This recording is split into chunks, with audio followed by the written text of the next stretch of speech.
वाल्मिक कराडला जेलमध्ये मटण आणि VIP treatment. Suresh Dhas यांचा आरोप. धनंजय देशमुखांकडे पुरावे असल्याची दिली माहिती.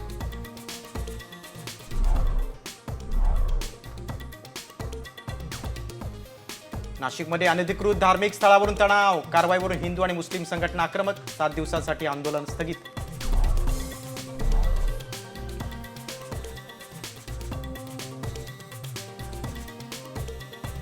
अपात्र लाडक्या बहिणींची संख्या 40 लाखांच्या घरात जाण्याची शक्यता. राज्य सरकारकडून कठोर पावलं उचलली जाणार.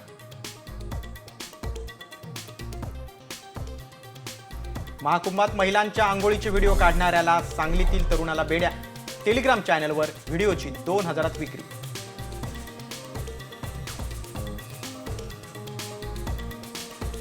जगावर पुन्हा कोरोनासारखं महाभयंकर संकट. चीनमध्ये सापडला नवा व्हायरस. जगाला धडकी भरवणारी माहिती समोर.